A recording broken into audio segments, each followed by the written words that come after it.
trying to wrap my head around what all happened. And then as I arrived there, it was already chaos. That's in Tampa's body, and that they're saying that she's, stole some stuff. Yeah, she did not. That's why I told her to close the door. I didn't know anything. Police believe Shayna wanted to break into Tabitha's apartment to steal a personal item she could keep as a trophy.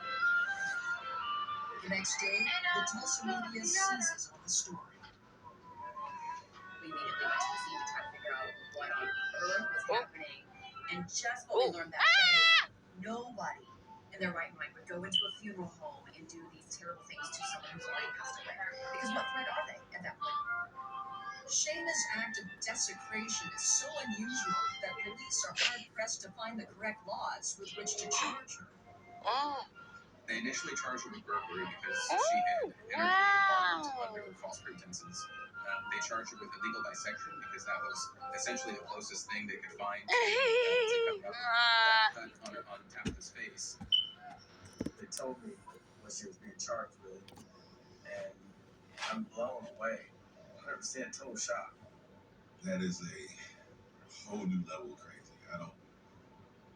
It's being bad. Way beyond anything that I could ever imagine. Bad.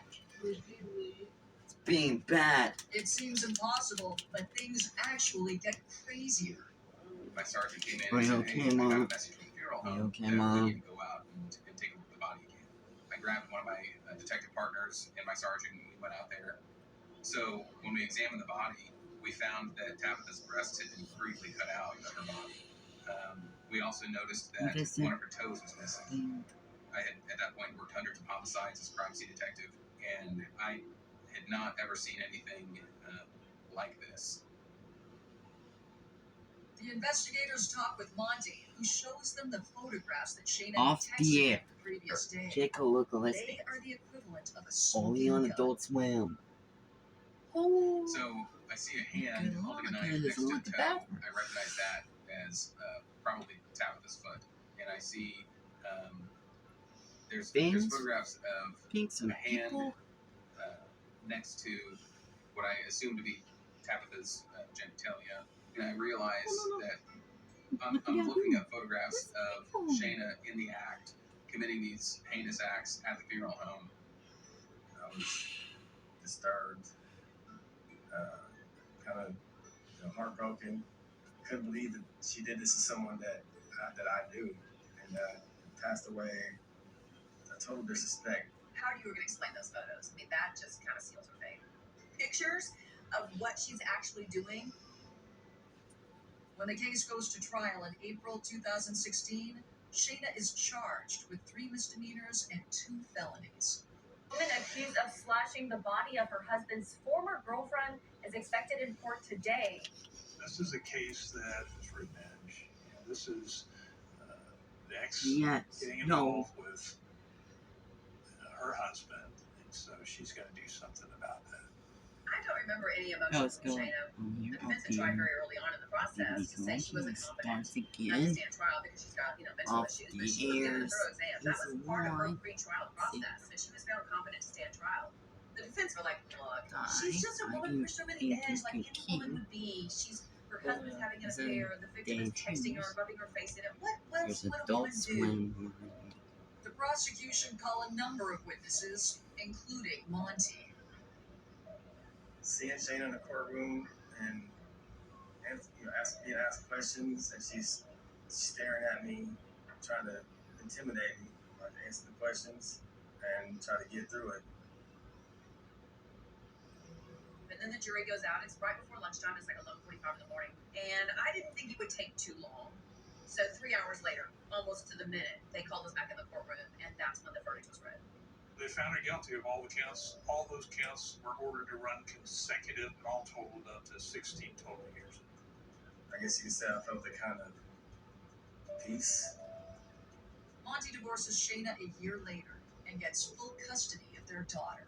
I can't imagine, what he had to go through, what he had to tell his daughter, all the ramifications of that. It's tough. Less than 4 years into Shayna's sentence, a new law is struck in Oklahoma that gives her a loophole to appeal.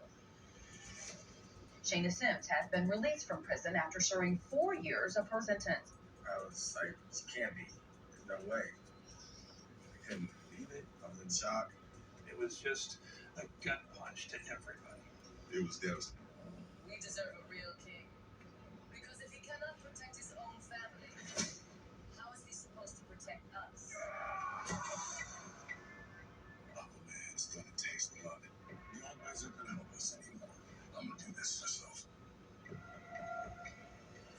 Fine. Like your muscles.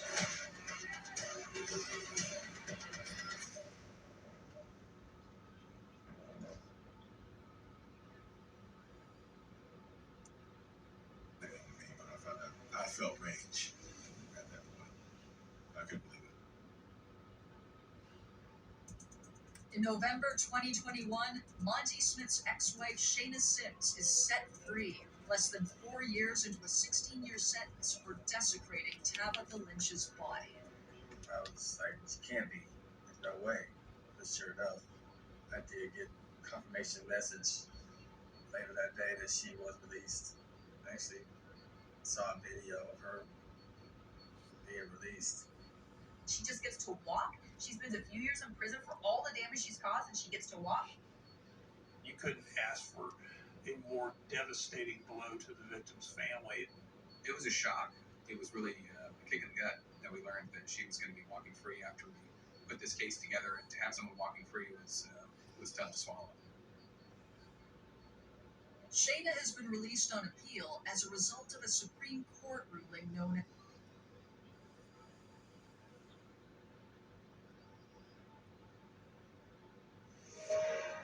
My life growing up was pretty unstable. I wanted so bad to have that nuclear family that I had lacked. Brian Cargill is an architect in search of a wife and the white picket fence. Kimberly was really beautiful and charismatic. I felt like, oh, she really gets me. But when Kimberly turns into a human wrecking ball, It's just out of nowhere. She just punched me in the face. It's bad, evil. He was sleeping with the devil. no one in Brian's life will be safe. I took photographs of the abuse. We went into hiding immediately. This body was so badly burned, they couldn't identify who it was. She is one of the most vindictive, violent female psychopaths ever.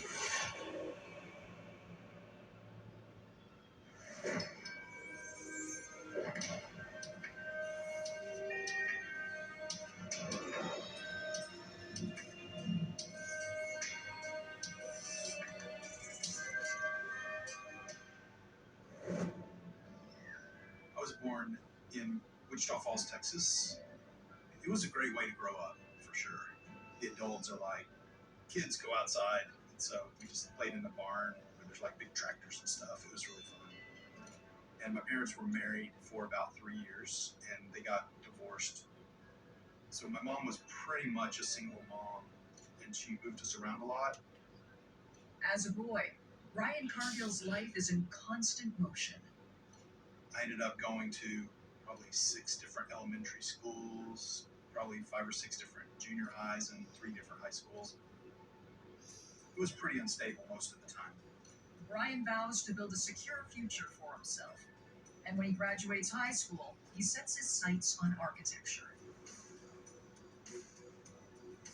I've always been very interested in buildings and structures and things like that. It just came so naturally to me. So by the time I got to graduation time, I already knew that I was going to go to architecture school. By 1993, Brian is a 28-year-old architect living in Dallas. He's happily married, or so he thinks. After a couple of years, my wife decided that she didn't want to be married anymore.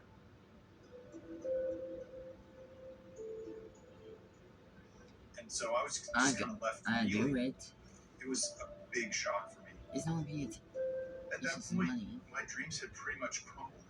I was in an extremely No, vulnerable I was state. I just didn't know what to do with myself. I was just for one. so distraught over this loss of kind of this idea of the nuclear family. That just seems like all I could think about. 9 months after the divorce is finalized, one of Brian's friends sets him up on a blind date. He described her as very beautiful and very vivacious and intelligent, and he thought that we would be a good match. Kimberly West is a 27-year-old receptionist. We met, and I was very, very pleasantly surprised. She was really beautiful and just a very charismatic personality. She had just gotten divorced. She was in a custody situation with her ex. So we kind of had some things in common. You know, we really hit it off. Over the next several weeks, Brian and Kimberly start talking on the phone every day. I felt like, oh, she really gets me. That she heard me, that she identified with me in a way that certainly my ex-wife had not done at all. It felt very romantic and just exciting. So it was great. Our second date was at a divorce support group at a church. And I got there a little early, and she was running late. Instead of waiting outside, I decided to just go ahead and go in. So I sat down, and I kind of saved her a chair next to me. She finally came in, and she looked straight at me and kind of gave me a mean look. She sat in a different chair across the group from me, and so I was very kind of mystified as to what was going on. After that, she really was mad at me because I had gone in ahead of her. She said, "This is my support group. You're my guest." It was just like really kind of disproportionately angry about that. Then, just out of nowhere, she just like held me back. It was kind of getting a little passionate. And then she just said, "I have to leave now." The whole thing left me feeling this is a little weird. That whole second date was just strange. As unnerving as the experience is, the next time Kimberly and Brian see each other, she acts as if nothing happened. So pay attention. It started getting much more passionate. The chemistry between us was undeniable, and it was very powerful, and it was one that I'd not really experienced to that degree up until that point in my life. Kimberly was able to stir these feelings, in me, the passionate feelings, both physically and emotionally. I feel like I started falling in love with her pretty quickly, just because I did feel like this immediate, really strong connection. Kimberly seems to be feeling the same way, because she treats Brian like he is a close, trusted companion. Kimberly has a court date with her ex-husband, and he's going for full custody. She wanted me to testify in court for her as a character witness. And at this point, I had known her for maybe 2 months. So I went to the courthouse with her, and when she was in the hearing, one of her friends gave me a copy of her psychological report. I read through the report, but so much of it I didn't know what to make of it. Like, it had a lot of psychological terms that I wasn't familiar with, such as narcissism and borderline personality disorder. Now, borderline personality disorder, that's the mother of all disorders. That's everything combined into one. And individuals with borderline personality disorder have affective instability. They have emotions that are unstable. This is somebody who is highly impulsive, dramatic, has an intense fear of abandonment, and furthermore expresses typically some type of violence. It can be verbal aggression, physical aggression. I was very conflicted about the whole report and wasn't sure what to make of it. She told me that her husband paid off psychologists to make fabricated psychological reports. But in the back of my mind, I'm thinking, this is a professional psychologist, and they don't just fabricate reports. And so I thought there was something there that I needed to be careful about. The judge rules against Kimberly, and she is devastated. Brian feels for her and doesn't question her about the report. I didn't want to have another failed relationship. In my previous marriage, I didn't get to fight for that relationship at all. So I didn't want to just walk away from the relationship, but kind of fight for it and do the best I possibly could to make it work. The The couple continue to see each other but live separately. Brian walks on eggshells to avoid Kimberly's bad temper. If I said anything at all positive about my ex-wife, she would often jump all over that and say something pretty mean and nasty about her. Kimberly would often try to undermine my relationship with my ex-wife because she felt like it was threatening her relationship with me. Kimberly always would escalate, just acted very aggressively. Really, what you have here is a powder keg. She's always exploding in this fit of rage if she doesn't get her way. She screams, she yells, it's my way or no way. It was making me very unhappy. I started feeling that, okay, I don't think I need to be in this relationship. This relationship is starting to be something that's negative. And this is a humanoid robot, virtual intelligence in the humans and the world of the Xeno. We just had one fight too many, and I had finally solidified my resolve that I was going to break up. So I knew I was going to have this conversation with her. I kind of prepared for it mentally.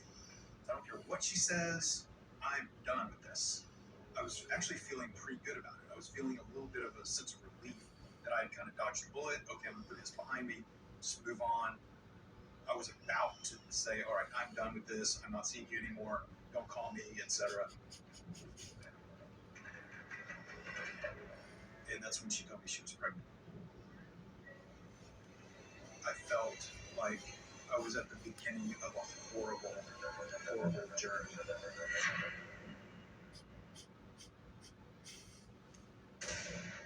High time me and you was introduced. You keep your head held high, just like Mom taught us. You got to stand up. All I had was my sister. Someday we're gonna meet again. We need to look like we belong. Time for you to see the world. Drinks on the house.